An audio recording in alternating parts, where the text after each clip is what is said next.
청문회 슈퍼위크가 시작됐습니다. 첫 타자는 최정우 국토교통부 장관 후보자였는데 오전 청문회 상황 지금 보고 오셨습니다. 전부터 꼼수 의혹과 갭 투자 의혹 등이 제기된 상태에서 여야 의원들 질의응답을 지금 보셨는데요. 지금부터 좀 분석을 해보겠습니다. 김영준 명지대 교수, 차재원 부산 가톨릭대 초빙 교수 두 분 모셨습니다. 어서 오십시오. 네, 안녕하세요. 예. 자, 이 최종호 국토교통부 장관 후보자 본인의 집중적으로 제기된 부동산 의혹에 대해서 송구하다는 이런 입장을 밝히긴 했는데요. 지금 여러 가지 의혹이 청문회 전부터 제기가 된 상황입니다. 집이 일단 세 채인데 분당에 한 채, 잠실에 한 채, 세종에 한 채입니다. 하나씩 보면 일단 분당 여기는 이제 꼼수 중여 의혹이 지금 있는 곳이에요. 여기에 대한 해명이 있었는데 어떻게 보셨습니까? 일단은 이제 부동산 정책을 이제 담당하고 있는 부처의 이제 장관 후보자가 다주택을 이제 보유하고 있는 것이 이제 문제가 되고 있는 거 아니겠습니까? 특히 이제 김현미 장관이 취임을 하면서 다주택자들도 신고를 해서 이에 대한 상응하는 조치를 취하라고 작년 4월까지 모든 거를 이제 하라고 했었는데 계속해서 보유를 하고 있었단 말이에요. 그러다 보니까 좀 이제 정부 정책과는 맞지 않는 그런 그 처신을 한 게 아니냐라는 부분들이 있는 것이 가장 핵심적 사항이고, 지금 조금 전에 우리 민경욱 의원이 질문한 것도 보면은 딸과 사위에게 반반씩 이제 그 증여를 했는데, 그러면 똑같이 두 사람한테 거기에 대한 그 서류를 받아야 함에도 불구하고 하나의 서류는 지금 제출되지 않은 상태니까 잘못된 것이 아니냐라는 부분들을 이제 집중적으로 얘기를 하고 있는 건데요. 사위도 자식이다. 이런 아니, 해명을 그 자식 여부를 했더라고요. 넘어서서 그거는 자식에 대한 문제가 아니고요. 사위가 자식이란 건 저도 사위가 있지만은 정말 친자식처럼 더 잘 취급하고 같이 대접을 하고 더 같이 서로 관계를 맺고 있는데요. 그걸 넘어서서 이제 계약에 대한 문제이기 때문에 그런 이제 좀 제가 볼 때는 좀 명확하게 했었음에도 불구하고 거기에 대해서 지금도 후보자는 부족한 점이 있으면은 미흡한 점을 시정하겠다 얘기를 하고 있는데, 중요한 거는 뭐냐면 이제 결국 이제 우리 국민들이 어떻게 이제 받아들일 수 있느냐라는 거죠. 저는 7개의 그 검증 기준을 청하다 얘기를 하고 있지만은 제 나름대로는 크게 4가지 기준이 저는 있다고 저는 봅니다. 하나는 도덕성 기준인데 직무와 연결된 아주 치명적 결점이 있느냐라는 거죠. 그러니까 교육부, 왜냐하면 왜 이렇게 중요하냐면 교육부 장관이 논문 표절하면 안 됩니다. 그리고 부동산을 담당하고 정책을 담당하고 있는 국토교통부에 있는 장관이 부동산 투기를 한다든지 이러면 안 되잖아요. 이제 그런 면에서 국민들이 어떻게 이제 이해를 할 수 있을 것이냐에 대한 부분들이 남아 있어서요. 앞으로 먼저 오후 또 청문회 계속 지속이 되겠지만은 하나 이제 조금 이제 아쉬운 점은 뭐냐면 미국 청문회와 좀 비교를 하면요. 미국 청문회에서는 후보자에 대한 검증에 대한 자료 모든 거를 의회에게 제출하게 돼 있습니다. 그러니까 무엇을 검증했느냐에 대한 것을 제출하면 지금 굉장히 편하잖아요.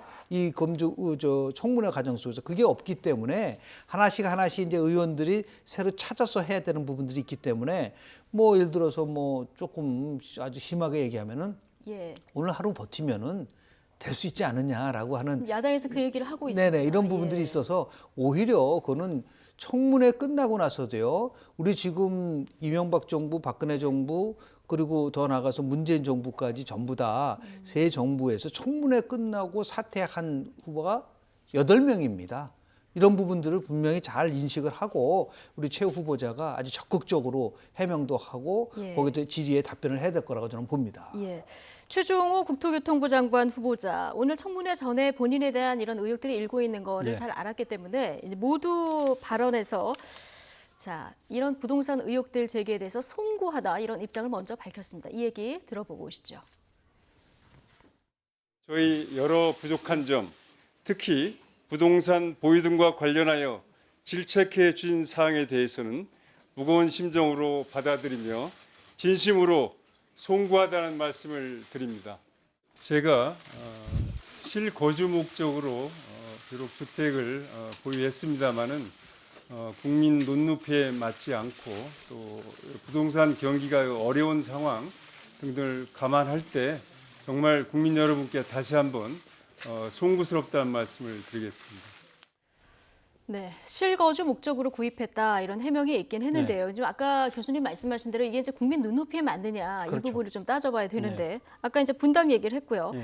잠실과 세종에 또 한 채씩 집이 있는데 그렇죠. 여기도 이제 집값이 많이 오른 곳이거든요. 그렇죠.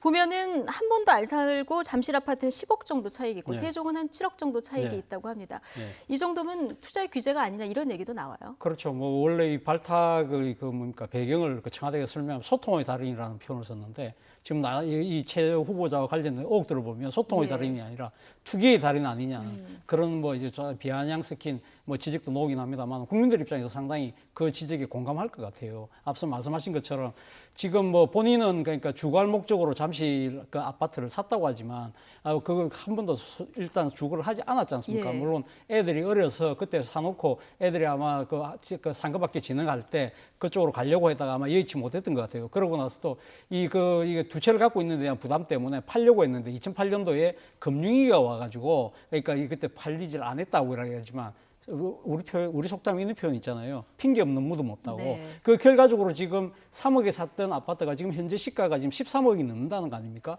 그렇다고 한다 아직 실현되지는 않았지만 시세 차익이 한 10억 이상의 차이가 난다고 한다면 일반 국민들 입장에서 이걸 받아들일 수 있겠냐는 겁니다. 그리고 또 세종시 관련된 문제, 세종시에 있는 아파트 같은 경우도 지금 아마 공무원들한테 지금 그 세종시 거주 공무원들에 대한 아마 특별 분양 케이스로 아마 받은 것 같은데요. 이때도 지금 15대 1의 경쟁이 있었다고 그래요. 근데 이때 지금 최 후보자가 뭘 하고 있냐면 정무직 공무원인 국토부 제2차관을 할 때라는 것이죠. 그렇다고 한다면 2차관을 하면 거의 뭐 한 임기가 길어봐야 1년 반 정도면 끝나는 상황인데 그런 상황에서 모르겠습니다. 이 지금 실거주 목적으로 그러니까 지금 세종시에 근무할 이 그 공무원들을 위해서 일종의 그 정부가 나름대로 배려 차원에서 해주는 그런 특별 분양에 차관급 그 공직자가 이게 그 뭡니까 응모를 해서 이걸 갖다가 받았다.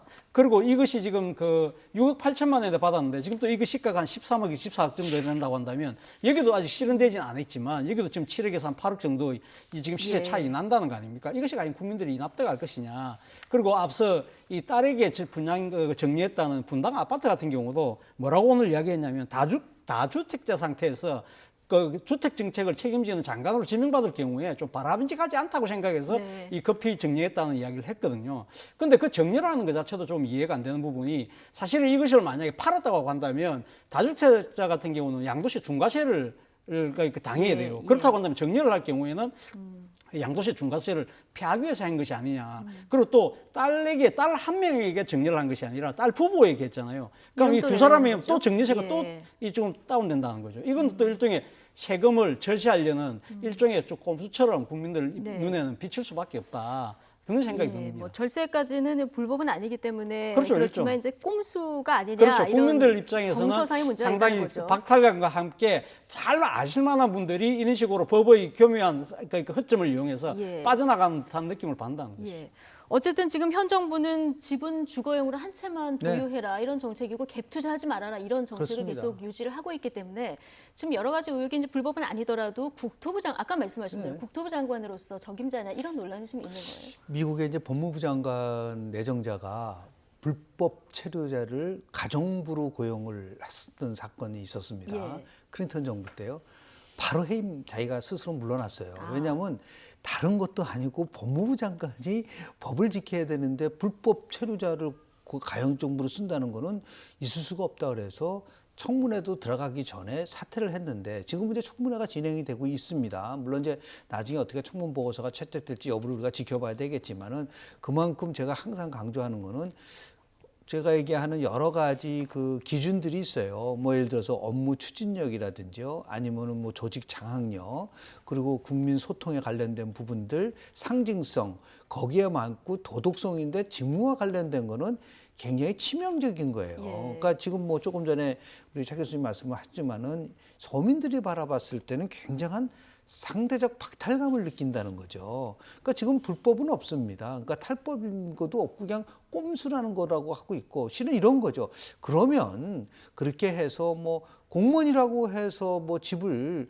뭐 여러 채 못 가지라는 법은 없지만 정부 정책이 한 주택만 가지라고 한다고 한다면 그것을 적극적으로 실행했던 분을 장관으로 임명하는 것이 국민들 정서와 맞잖아요. 예. 그런데 그거를 뭐 예를 들어서 정면으로 위배되는 분이 아무리 업무 조정 능력도 있고 전문성이 있다 하더라도 과연 이게 국민들이 받아들이기에는 좀 굉장히 나름대로 어렵다는 걸 넘어서서 큰 거로 이제 어떨 때는 이제 분노감도 느낄 수도 있는 부분들이 있단 말이에요. 그러니까 특히 서민 민생 경제가 정말 굉장히 어려운데 지금 뭐 여러 내용을 보면은 뭐 시세 차익을 통해서 또는 부동산 편법 증여 의혹까지 있기 때문에 제가 볼 때는 다른 후보자보다도 직무 연관성에 관련된 굉장히 치명적 부분이 있기 때문에 예. 저는 아마 순탄하지는 않을 것이다라고 순탄하지는 않을 좀 것이다. 조심스럽게 직무 전망해 연관성이 봅니다. 있기 네네. 때문에. 근데 야당에서는 이런 뭐 흠결이 있긴 한데 이제 국토교통부에서 계속 있다가 장관 후보자로 지명이 된 거 아니겠습니까? 조직 장악은 잘할 것이다 이런 네. 얘기를 또 합니다. 사실 뭐 최정호 후보자 같은 경우는 어떻게 보면 국토교통부가 사실 이 건설 업무하고 또 교통 업무 이 두 가지 양대축이잖아요. 네. 이 지금 최정호 후보자 같은 경우는 주택 부분보다는 주택이나 건설보다는 주로 교통 쪽에서 상당히 잔뼈가 굵은 행정 관료거든요. 그런 차원에서 본다고 한다면 아마 제 생각에 향후 우리가 지금 당면하고 있는 여러 가지 교통 현안들에 대해서는 상당히 잘할 것 같아요. 그런데 문제는 이제 부동산 부분에 대해서는 물론 뭐 같은 국토부 안에 있었긴 하지만 과연 이분이 전문가인가에 대해서 많이 또 퀘스천 마크를 갖고 계신 분들도 계세요. 그런데 문제는 그거보다도 지금 앞서 말씀하신 것처럼 지금 부동산 그 정책을 총괄 책임져야 될 장관이 지금 부동산 정부의 정책과 정반대되는 행보를 걸어왔다. 그런 측면에서 봤을 때는 과연 장관으로서 장관이 된다 하더라도 영이 쓰겠느냐는 겁니다. 그러니까 우리가 이 우스갯소리 중에 그런 거 있잖아요. 서당에 이 훈장 선생께서 자신이 발음이 안 되니까 바람풍을 나는 바람풍 할 테니까 너희들은 바람풍 하라고 이야기하는 거 그런 아주 우스운 모양새가 될 수 있다는 것이죠. 이런 측면에서 봤을 때는 모르겠습니다. 오늘 뭐 이 인사 이 청문회가 어떻게 끝나서 청문경과 보고서 어떻게 채택이 될지 모르겠지만 아마 이런 국민의 눈높이를 맞추기에는 조금은 부족하지 않을까. 이와 관련해서 국민들의 여론이 이렇게 쌓을 경우에 과연 청와대가 이걸 어떻게 받아들일 것인가도 우리가 한번 지켜볼 대목이 아닐까 하는 생각이 듭니다. 네. 지금 야당은 개인 투기 의혹에 질의를 집중했고 지금 여당 같은 경우는 부동산 정책에 대한 인식 이 부분에 대한 뭐 질의 응답이 많았습니다. 그 민주당 김철민 의원이 참여정부 때 집값이 안정됐었고 보수 정당 때 부동산 정책 흔들어왔다 이런 그 얘기가 그 나왔었어요 오늘 청문회장에서. 근데 최정호 국토교통부 장관 후보자가 노무현 정부 때, 그러니까 참여정부 때 부동산 정책이 성과가 있었다. 이런 얘기를 했거든요. 근데 사실 결과적으로 보면은 집값이 가장 많이 올랐던 그렇습니다. 시기라서. 왜냐하면 지금 이제 정책 수석으로 있는 분이 참여정부 때 부동산 정책을 총괄했잖아요. 우리 김수현 실장이. 네. 그때 혹시 부동산 정책이 몇 번 발표되신지 아시나요? 몇 번 발표됐습니까? 18번 발표돼서. 18번이요? 예. 예. 그러니까 그 말은 만큼 굉장히 어려웠었다는 거잖아요. 정책이 잘 안 먹히니까 계속해서 했고. 실은 그 당시에 이제 뭐 강남 지역을 포함해서 굉장히 그 많은 그 값이 폭등을 했다라는 말도 있었어요. 그래서 이것이 이제 부동산 정책이 성과를 이뤘다라고 단정 짓기는 좀 어려운 부분들이 있는 거는 맞고요. 이 정부 들어와서 지금 8번째 부동산 정책이 실효되고 있고 그나마 그래도 작년에 했었던 부동산 정책이 좀 나름대로 성과를 이제 보이기 시작을 해서 집값 안정의 부분들이 있는데 이렇게 지금 내정자가 정책과 전혀 다른 행보를 하신 분을 하다 보니까 이게 엇박자가 난단 말이에요. 그럼 제가 우리 청와대한테 좀 여쭤보고 싶어요. 만약에 통일부 장관 내정자가 대북 제재를 강화해야 된다고 얘기를 하면은 그분을 과연 우리가 어떻게 말이 안 된다고 얘기를 하잖아요. 지금 대북 제재를 완화해서 남북 간의 나름대로의 교류를 강화해야 된다는 게 이 정부의 정책 기조라고 한다면 그 정책 기조에 맞는 사람을 지금 내정자로 지금 한 거 아니겠습니까? 그럼 당연하게 최종호 후보자가 아니라 정부의 정책 기조와 맞는 분을 내세워서 가야지 이게 맞는 거잖아요. 그런데 이게 정반대로 되다 보니까 도대체 인사검증을 어떻게 했고 저가 다 얘기하는 소통에 대한 문제를 넘어서서 이거는 국민과의 소통이 안 된 거잖아요. 왜 그분이 소통의 달인이라고 얘기를 했는데 이게 국민과의 소통의 부분에서는 문제가 있을 수 있는 부분들이 있기 때문에 좀 뭐 이제 오후에 청문회 과정을 더 지켜봐야 되겠지만은 상당히 곤혹스러운 부분들. 그 7명의 장관 후보자 중에서 가장 곤혹스러운 장관 후보 내정자가 아닌가라는 생각을 저는 개인적으로 합니다. 그래서 이제 인사검증 얘기까지 네네네. 나오는 이런 상황인데요. 어쨌든 국토교통부 장관으로서 적임자냐 아니냐. 오늘 뭐 여야 의원들 여러 가지 질의도 보시고 답변도 보셨는데요. 약간의 온도차가 있었습니다. 들어보시겠습니다. 다주택자가 죄는 아닙니다. 예? 그러나 이제 정서상 장관 후보자이기 때문에 여러 가지 이제 시비가 되는 거고요. 증여를 하면 증여했다고 뭐라고 해요. 예? 보유하고 있으면 보유했다고 뭐라고 하고 증여할 수 있는 겁니다. 예? 장기적으로 보유하신 거죠? 예, 그렇습니다. 몇 년 되셨어요? 분당 같은 경우는 뭐 20여 년이 넘었고요. 재건축 사업 시행 인가가 확실한 잠실 주공 아파트를 골라서 투기의 목적으로 매입한 것으로밖에 볼 수가 없습니다. 예, 그건 사실과 다릅니다. 예. 네. 지금 들어보셨는데 장기 보유를 했고 네. 투자 이익을 실현을 하지 않았기 때문에 이 부분이 괜찮다. 지금 여당 의원들은 이 부분에 대해서 어떻게 보면 최정호 전 국토교통부 장관 후보자의 편을 들어주는 이런 어떤 그 질의응답을 볼 수 있었습니다. 우리가 이 인사청문회 때마다 항상 그러는데요. 보면 여당은 무조건 그 장관 후보자를 조금 감싸려고 하고 네. 야당은 좀 깎아내리고 하는 그런 전형적인 모습인데 모르겠습니다. 이번에도 좀 그런 전형적인 모습으로 저는 제 눈에는 보입니다. 지금 뭐 이 여당 입장에서는 상당히 좀 나름대로는 말은 드러내놓고 말은 못하겠지만 상당히 좀 곤혹스러울 거예요. 예. 그렇지만 뭐 최정호 후보자가 청와대에서 지명한 만큼 하여튼 이 인사청문회를 통과시키겠다는 의지가 많이 반영된 그런 문답이 아닐까 하는 생각인데 모르겠습니다. 지금 뭐 장기적으로 지금 보유를 했다고 해서 이 부분이 과연 국민들이 네. 납득할 수 있느냐 부분은 저는 아니라고 봅니다. 아니라고 보는 것이고 그리고 또 지금 야당 의원이 질의했듯이 사실 그때 당시 이 지금 최정호 후보자가 당시 이 그 잠실 아파트를 매입할 때 제가 알기로는 주미대사관의 건설관으로 가 계실 때라고 그래요. 예. 그러니까 외국에 계시면서 지금 이 아파트를 구입을 했다. 이런 부분들이 과연 좀 상식적으로 우리가 받아들이기에는 좀 납득이 안 된다는 것이죠.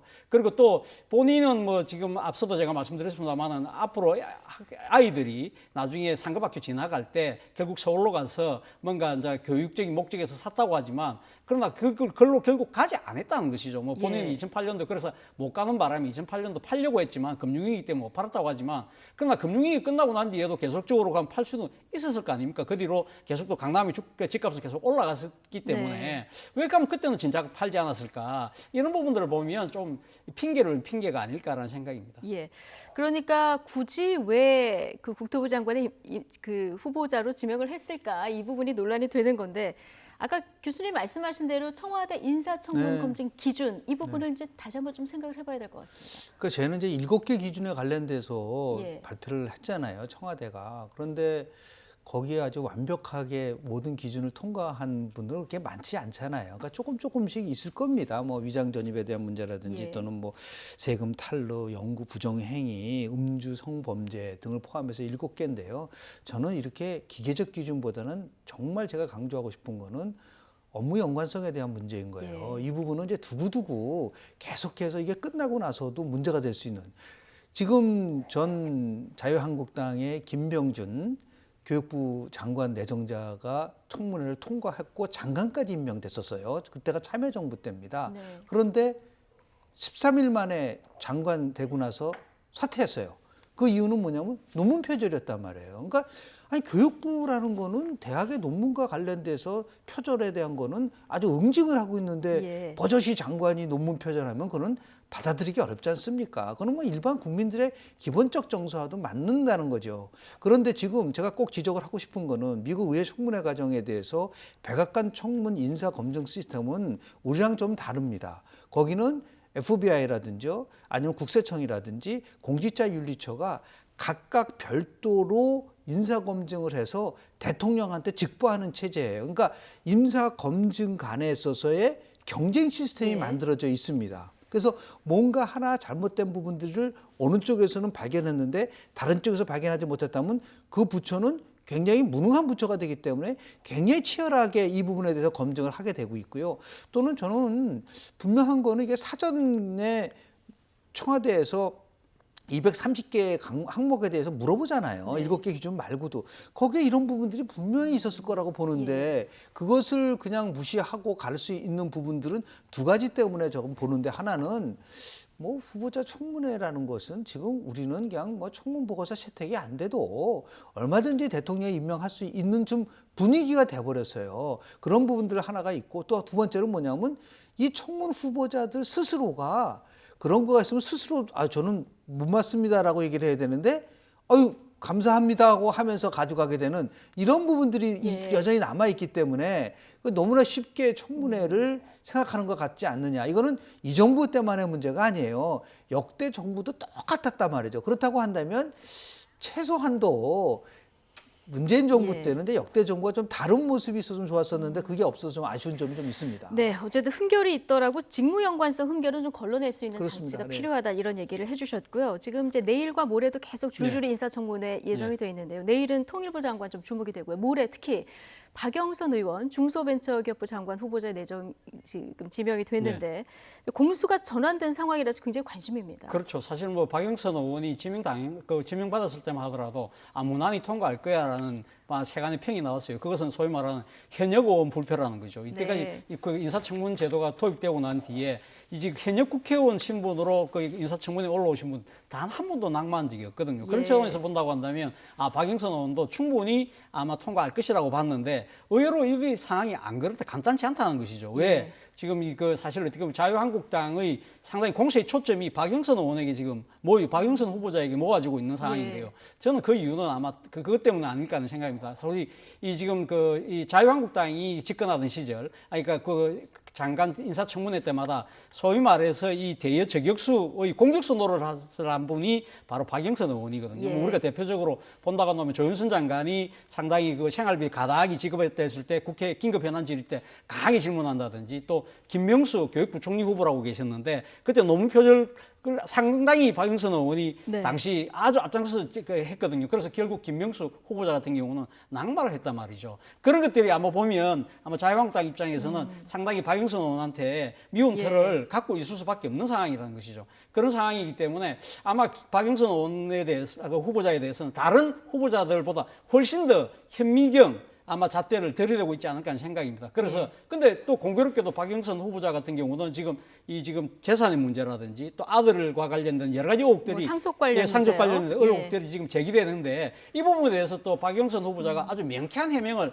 정확하게 내놓고 있지 못하다. 그런 차원에서 본다고 한다면 결국은 지금 현역 의원이라는 특혜를 이용해서 그냥 얼렁뚱 넘어가려고 하는 것이 아닐까라고 지금 자유한국당은 본다는 것이죠. 그렇기 때문에 이와 관련해서는 박영선 후보자 스스로가 인사청문회를 아주 상당히 어떻게 보면 전문가 아니겠습니까? 그렇기 때문에 상당히 아마 막아내는 방패도 그러니까 아주 뚫기 힘든 방패를 갖다 대지 않을까. 그래서 아마 이번 인사청문회의 하이라이트가 아마 박영선 장관 후보자에 대한 청문회가 아닐까 하는 생각이 듭니다. 네, 7명, 2기 내각에서 중요한 역할을 하게 될 텐데요. 몇 명이나 이 청문 보고서 채택이 무난히 될지 좀 지켜보도록 하겠습니다.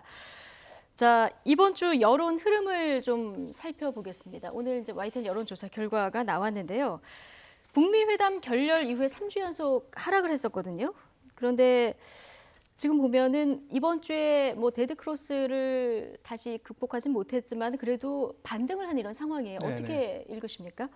일단은 부정평가하고 긍정평가하고의 차이가 0.1%포인트라는 거는 거의 없는 거고요. 또 실질적으로 YTN은 이제 2,000명 이상을 가지고 조사를 하기 때문에 표집 오차가 95% 신뢰수는 플러스 마이너스 2.0 정도이기 때문에 저거는 차이가 있다고 얘기하기는 어려운 겁니다. 그러니까 저기는 데드크로스가 왔다라고 골든크로스가 왔다 이렇게 얘기하기가 좀 어려울 정도인데요. 지금 대통령의 국정운영 지도는 좀 완만하게 좀 상승하고 있는 걸 보여주고 있는 부분들이 있는데 실은 내용을 들어보니까 이상하게 대구 지역에서 굉장히 많이 올랐고요. 그러니까요. 예, 한 9%포인트 제가 오는 거로 좀 대구, 알고 경북, 서울.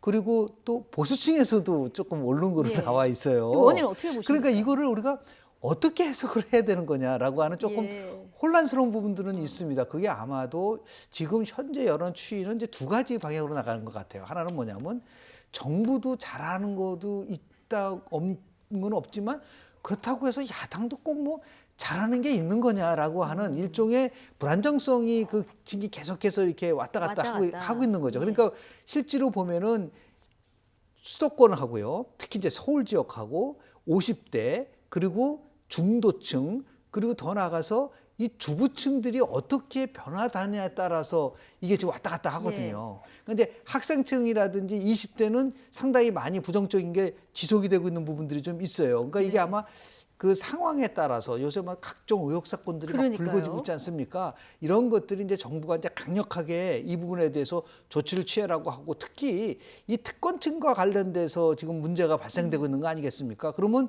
보수 측에서 조금 움직였다는 거는 아주 정통 보수보다도 굉장히 개혁적 보수에 있는 측에서 일정의 현 정부의 특히 아까 얘기한 그 조금 3대 의혹 사건에 관련돼서 강력한 조치를 취하는 부분들이 조금 그 긍정적인 기류에 영향을 좀 미치지 않았나라는 생각을 좀 합니다.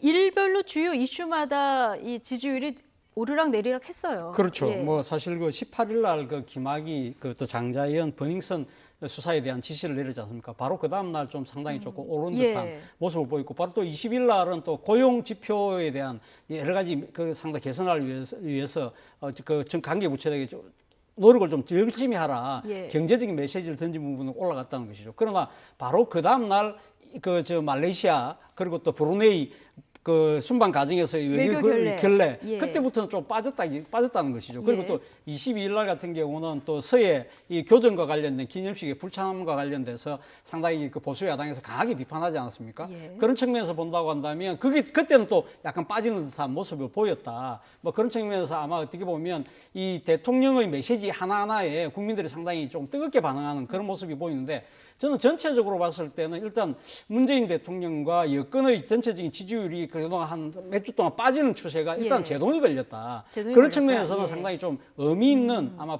그 이 결과가 아닐까 하는 생각인데 저는 이번 그 여론조사에서 보면 일단 결국 여야 양당의 지지층이 결집하는 모양새가 보이고 있다. 지금 뭐 이 자유한국당 같은 경우는 한 지난주보다 0.4%는 빠졌지만 보수 지지층 내에서는 67.3%로 지금 문재인 정부 출범 이후로 가장 높은 지지율을 보이고 있다는 겁니다. 이번 주는 지금 보시면 소폭 빠지긴 했습니다. 소폭 빠지긴 했지만 보수 지지층 내에서는 예. 그러니까 자유한국당의 지지율이 상당히 지금 최고를 기록하고 있다는 겁니다. 그거는 결국은 지난주 한 주 동안 상 뜨거운 논란을 낳았던 선거제 패스트트랙과 관련 그리고 또 선거제 패스트트랙에 연동해서 처리한다는 그러니까 공수처 법안, 그러니까 검경수사권 법안 이런 것들이 계획입법에 관련해서 여야가 아주 이 대립각이 첨예해지는 상황이다. 그렇다고 한다면 여야의 지지층들이 스스로 다 지금 결집하는 그런 양상이 아닐까라는 생각이고요. 그리고 아까 대구 경북에서 지금 의외로 올라갔다는 부분은 아마 22일 날 대통령의 메시지도 좀 작용하지 않았는가 생각이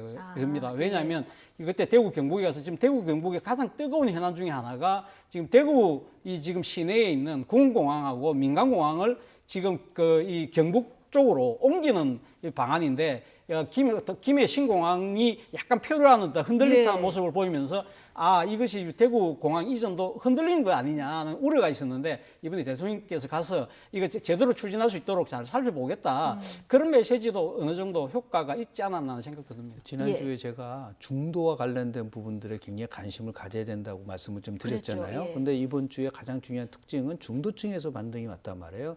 근데 정당 지지도를 보면은 더불어민주당과 정의당은 굉장히 올라갔어요. 그런데 자유한국당하고 바른미래당은 거의 변화가 없거든요. 그러니까 개혁적인 성향에 대한 부분들이 많이 나오면 나올수록 중도층은 그쪽, 그러니까 중도가 움직이는 거는 개혁적 방향성과 굉장히 밀접한 관련들이 있어요. 그래서 이것이 반영된 것이 아닌가라고 저는 생각이 좀 들고요. 다만 우리가 일주일 단위로 지금 조사를 하기 때문에 일일 단위는 거의 의미가 없어요. 왜냐하면 여론이 반영되는 기간은 일주일이기 때문에. 그런데 이번 이제 슈퍼 청문회 주간이지 않습니까? 다음 주에 아마도 이 청문회에 대한 부분들이 아마 민심에 굉장히 많은 영향을 미칠 가능성이 굉장히 저는 크다고 봅니다. 청문회에서 도저히 국민적 눈높이에 맞지 않는 부분들이 지금은 이제 버닝썬이라든지 다른 사건 때문에 실은 청문회와 관련된 거는 많이 죽어 있었어요. 근데 이번 주는 아마 청문회와 관련된 것이 굉장히 집중적으로 보도될 가능성이 크기 때문에 다음 주에 아마 여론조사를 하게 되면은 이 청문회에 대한 민심이 반영돼서 우리 YTN 조사에 나오지 않을까라는 생각을 좀 조심스럽게 전망해 봅니다. 청문회 민심 이게 중요하게 좀 봐야 되고요. 그리고 지금 국민적 관심을 모으고 있는 버닝썬이라든가 장자연, 김학의 사건 수사 상황도 좀 영향을 미치지 않을까 생각이 드는데 대통령도 철저하게 수사라 지시를 했었던 김학의 전 차관. 금요일 날 11시에 출국을 하려다가 그렇죠. 급하게 저지를 당했습니다. 예. 이거 상당히 금요일 밤에 아주 예. 어떻게 보면 아주 그 국민들이 깜짝 놀랄 만한 뉴스 중에 하나였는데요. 우리나라 법무부 차관을 지냈던 분이 아주 금요일 밤 심야에 그렇게 이 출국을 시도한 부분에 대해서 지금 일단 긴급 출국 금지가 예. 이동해서 못 나갔다는 거 아닙니까? 근데 이 왜 국민들이 나름대로 상당히 이 사건을 크게 보고 지금 심각하게 생각을 하느냐면 사실은 이 김학의 전 법무차관과 둘러싼 여러 가지 의혹들이 지금 제기되고 있는 상황에서 예.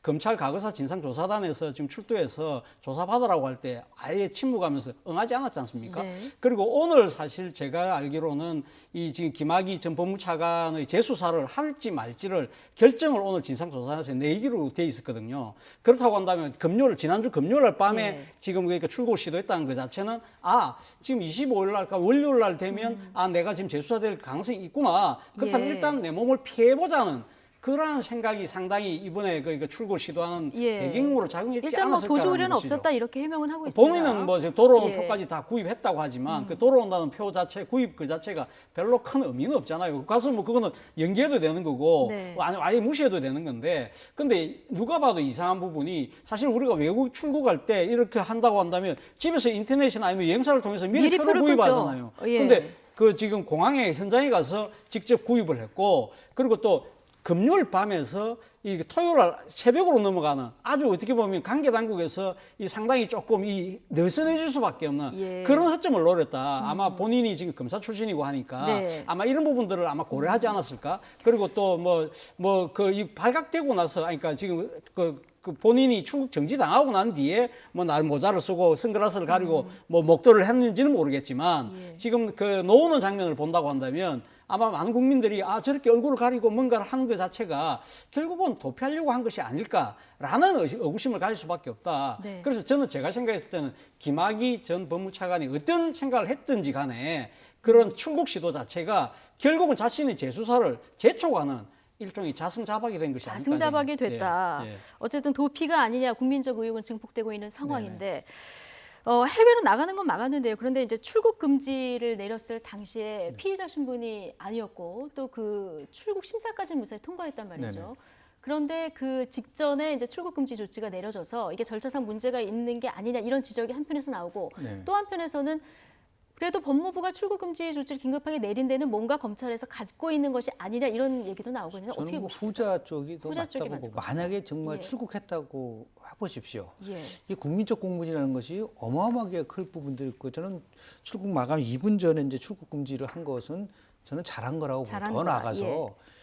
어떻게 대한민국의 법무부 차관까지 내정했던 사람이 저는 야반 도주 하려고 그런 거 아닙니까? 모자 쓰고 선글라스 끼고 사설 경호원 붙여놓고 나서 저런 식으로 하니까 그동안 대한민국의 특권층이라는 사람들이 욕먹고 국민을 한마디로 해서 얼마나 우습게 보는 거 자기만 있는 거잖아요. 예. 그동안 자신과 같이 했었던 조직이라든지 단체라든지 이런 것은 전부 무시하고 오로지 자신들의 이익만을 위해서는 뭐든지 할 수 있다는 걸 국민들이 화가 나는 거는 저런 겁니다. 저렇게 당당하지 못하고 하니까 이건 분명히 피내사자 신분으로 전환시키는 부분들도 국민들이 동의를 하는 거예요. 예. 스스로 이거는 자승자배라 얘기를 하고 있지만은 이제는 더 이상 이것이 통용되지 않는다라는 거를 예. 좀 깨닫고 그리고 본인이 된 것에 대해서는 가서 명쾌하게 소명을 하고 잘못한 것이 있으면 죗값을 치러야 되는 것이죠. 예. 그게 맞는 것이지 저런 식으로 가서 무슨 변명상으로는 지인 집에 한 열흘 있다가 돌아오겠다라고 그걸 믿어줄 국민들이 누가 있겠습니까? 그건 한마디로 국민들은 바보가 아닌데요. 참 어처구니가 없고 한심하다. 저런 사람이 대한민국의 공직자였었다는 걸 됐다는 것 자체가 대해서 정말 한편으로는 좀 분노스럽다는 말씀 좀 드립니다. 예.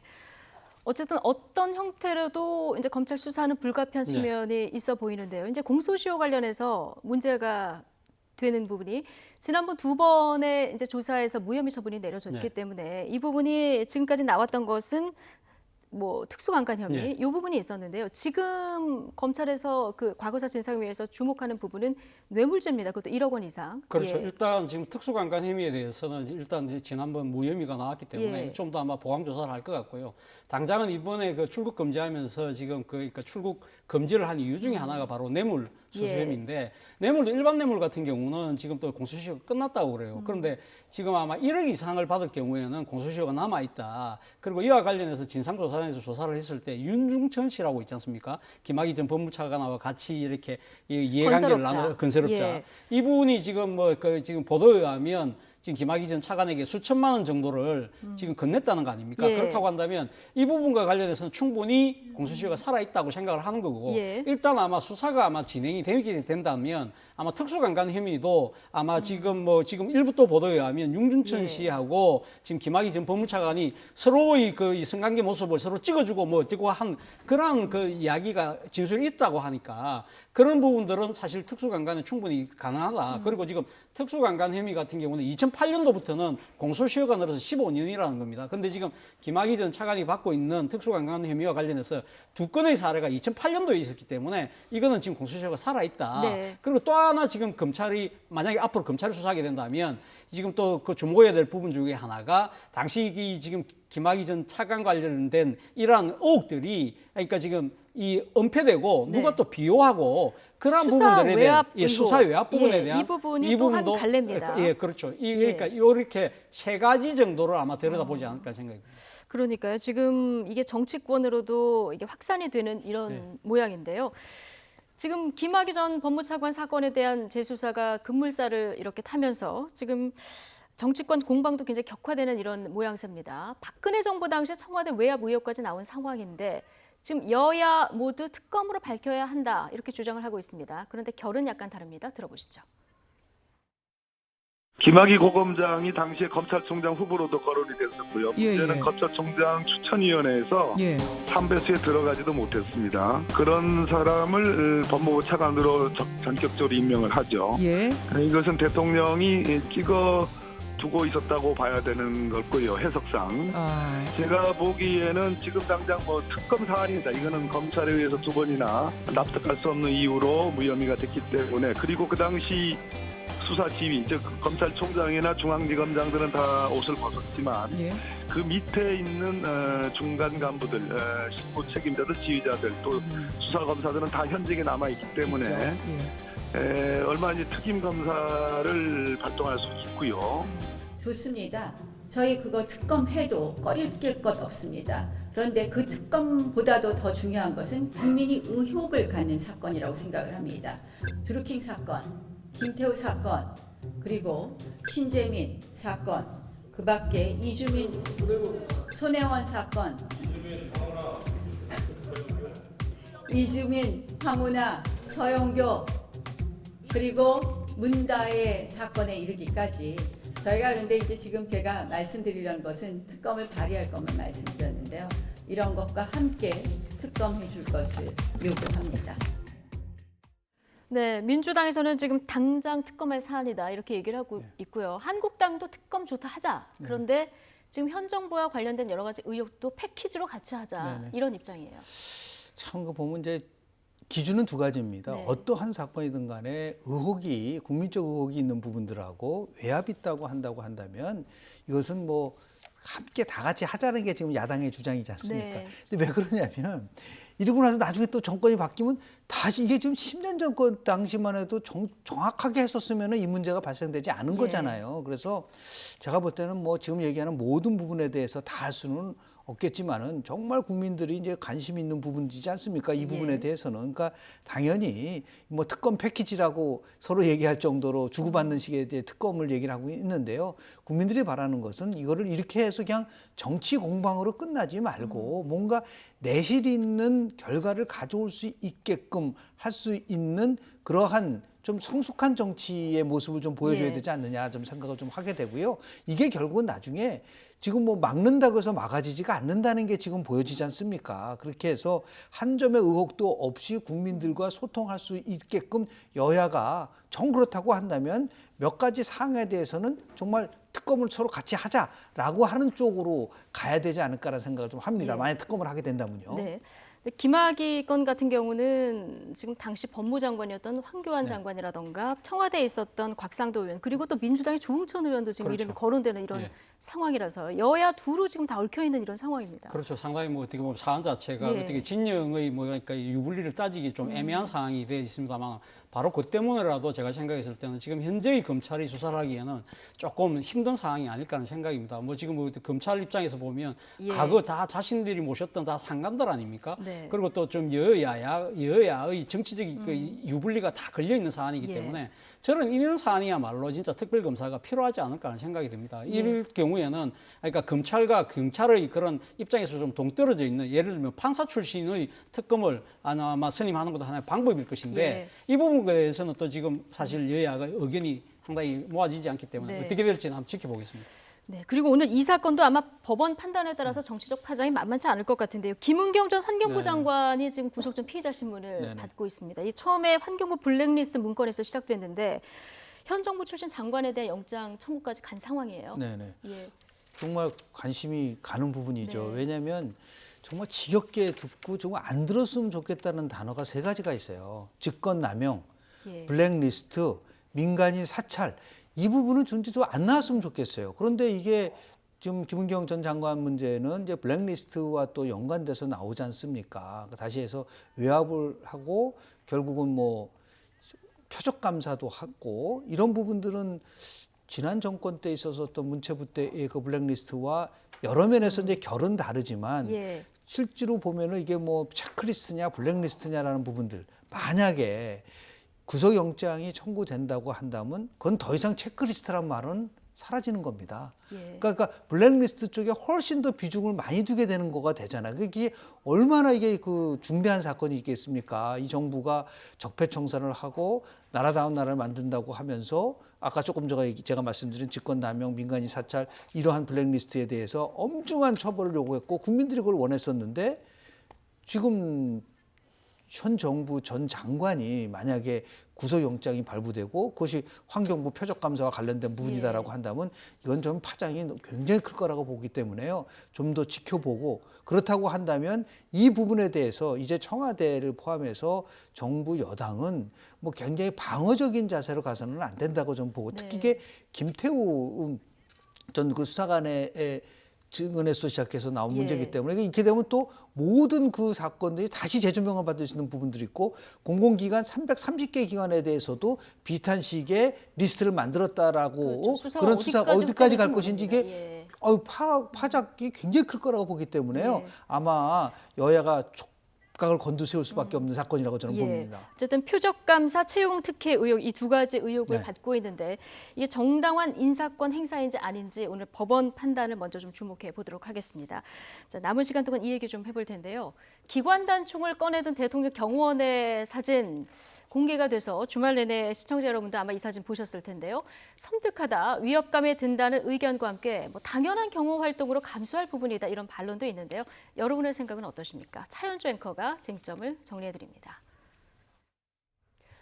최근 이 사진 한 장이 논란이 됐습니다. 대통령 경호원이 기관 단총을 들고 있는 이 모습입니다.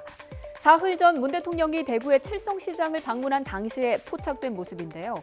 그런데 이 사진을 두고 시민 앞에서 기관총이 노출된 건 섬뜩하다는 주장, 경호 규정상 아무 문제가 없다는 주장이 맞서며 논란이 이어졌습니다. 청와대에서는 즉각 해명에 나섰습니다. 무기를 지닌 채 경호 활동을 하는 것은 지극히 당연한 직무 수행이며 야외 행사의 경우에는 고도의 경계태세를 갖추는 게 당연하다고 밝혔습니다. SNS에 이 사진을 올린 하태경 의원은 청와대 해명을 듣고 재반박에 나섰는데요. 총기를 갖고 있다는 게 문제가 아니라 총기를 이렇게 드러내는 게 문제라고 목소리를 높였습니다. 자유한국당도 대구 칠성시장이 무장 테러 단체의 베이스 캠프라도 되느냐라면서 가세했습니다. 이에 청와대는 이런 대응은 현 정부뿐만 아니라 이전 정부에서도 똑같이 해온 교과서적인 대응이고 또 공개적으로 총기를 갖고 있지 않아도 은연중에 노출이 되는 경우도 있다면서 사진 몇 장을 공개했는데요. 자세히 보시죠. 지난 2월 해사 졸업식 때도 그리고 이명박 대통령 시절에 열린 한중 청년 간담회 때도 총구가 이렇게 보이는 장면들이 포착됐었습니다. 그럼에도 불구하고 사복 경호원이 총을 들고 있는 모습은 위화감을 조성할 수 있다는 주장과 경호원이 사복 차림이냐 아니냐는 중요하지 않다라는 등 논란은 쉽게 가라앉지 않고 있습니다. 네. 경호수칙 위반이냐, 당연한 직무 수행이냐, 이 사이에서 어떻게 보십니까? 제가 개인적으로 그 참여정부 시절에 청와대 출입기자를 한 2년 넘게 했습니다. 그래서 대통령 민생 현장 방문 행사에 풀기자로 참 여러 번 갔었거든요. 그렇기 때문에 이 경호원들의 경호 그 행태를 제 나름대로 좀 많이 아는 편인데 저런 모습 보셨어요? 저는 저런 모습을 보지는 않았습니다. 그러니까 지금 못했다. 그러니까 이 경호원들이 원래 이 양복 품새가 아주 넉넉하기 때문에 저기 총기가 들어 있겠구나 정도 짐작은 하지만 저렇게 드러내놓고 하는 경우는 저는 못 봤습니다. 저는 못 봤는데 노출된 것은 좀 문제가 있다. 저는 뭐 사실 그런 측면에서 본다고 한다면 상당히 문제가 있는 것이 아닐까. 그리고 또 이 문재인 정부 들어서 좀 열린 경호를 한다는 이야기를 했지 않습니까? 국민들 눈높이에 맞도록 좀 친근한 경호를 한다고 했는데 어떻게 보면 저렇게 지금 사진에 포착된 것처럼 보이는 것 자체는 상당히 좀 문제가 있다는 생각은 듭니다. 그럼에도 불구하고 저는 이 부분이 이렇게까지 큰 논란이 되는 것에 대해서는 저는 좀 이해가 잘 안 돼요. 사실 어떻게 보면 우리말에 이런 표현이 있잖아요. 공공연한 비밀이다. 그러니까 비밀은 비밀인데 누구나 다 알고 있는 비밀. 그러니까 청와대 경호원들이 대통령 수행할 때가 총기를 갖고 간다는 거 알만한 분은 다 안다는 것이죠. 조금 더 깊이 아시는 분들은 청와대 직원들이 그러니까 경호원들이 가방 안에는 아마 기관 단총이 들었을 거다. 아실 만한 분은 다 안다는 거죠. 근데 이것이 약간 노출됐다고 해서 이걸 이렇게 정치적인 쟁점으로 몰아가는 거 저는 좀 이해가 안 되는데 저는 특히 앞서 뭐 민경욱 자유한국당 대변인이 한 이야기 있지 않습니까? 정권 입장에서 대구 칠성시장이 무장 테러 베이스 캠프라도 된다는 것인가? 너무 이러한 표현 자체는 평가다. 정말 부적절하다. 왜 이 얘기다가 지역적인 정치색을 갖다 붙입니까? 이거는 일종의 뭐 해프닝적으로 갈 수 있는 부분인데 물론 청와대도 약간 좀 대응 자체가 오반 측면이 있지만 이런 걸 갖다가 이런 식으로 이 정치적으로 그러니까 지금 의미를 부여해서 몰아가는 것 자체는 정말 부적절하다. 특히 민경욱 대변인이 전직 청와대 대변인이지 않습니까? 누구보다 이 부분을 잘 알 것인데 이런 식으로 정치적인 공세로 가는 것은 정말 부적절하다는 생각입니다. 어떻게 보면 대통령 경우에 당연한데 너무 정치 쟁점화하는 것은 좀 이해가 안 간다 이런 얘기를 해주셨는데 잠깐 언급을 해주셨지만 하태경 의원 얘기처럼 그냥 뭐 일부 사과할 부분이 있으면 청와대가 깔끔하게 그냥 거기서 넘어가면 되는데 너무 과잉 대응하는 거 아니냐 이런 지적도 있거든요. 이 부분은 어떻게 보십니까? 대통령의 신변 안전을 최대한 노력을 해야 되는 거는 경호원의 가장 기본적인 임무잖아요. 그런데 올해 영어를 표현해서 죄송하지만 어떤 인텐션, 의도를 가지고 한 거냐, 액시던트, 그냥 우발적인 거냐. 근데 자꾸만 이런 우발적인, 저게 잡힌 거겠죠. 그렇죠. 그런데 저걸 가지고 무슨 의도를 가지고 뭘 한 것처럼 자꾸만 공방을 벌인다는 것 자체가 이런 걸 우리가 보통 소모적 논쟁이라고 하고 제가 또 말씀드리고 싶은 거는 정치인이 할 일이 없으니까 이걸 논쟁거리로 만드는 거예요. 다른 민생에 좀 치중해야 돼요. 그러니까 날마다 국회 닫아놓고 할 일도 안 하고 하다가 뭐 좀 뭐 해야 될 것 같으니까 저런 거 하나 나오면 그냥 그렇게 막 공격하고 그러잖아요. 그러니까 스스로 정치의 품격을 떨어뜨리는 거란 말이에요. 이거는 뭐 그럴 수 있겠구나 하고 또 청와대는 뭐 이제 부주의한 부분들에 대해서는 이제 잘 처리를 해서 더 이상 이런 부분들이 그러니까 열린 공호를 하다 보니까 실은 보이지 않아서 더 아주 엄격하게 신변 안전에 신경을 써야 되잖아요. 그럴 수밖에 없는 거지 않습니까? 그렇게 이해를 해야지 저걸 가지고 저렇게 무슨 뭐 공방이 오간다는 거를 보면서 국민들은 대한민국의 정치가 이런 표현 죄송하지만 저질화되고 있다. 이제 좀 품격화 좀 됐으면 좋겠다는 말씀 좀 드립니다. 어쨌든 두 분 다 이게 정치 쟁점화 할 일은 아니다. 민생에 조금 더 치중을 해줬으면 좋겠다. 이런 주문을 동일하게 주셨습니다. 오늘 여기까지 듣겠습니다. 김영준 명지대 교수 그리고 차재원 부산 가톨릭대 초빙 교수 두 분과 함께했습니다. 고맙습니다.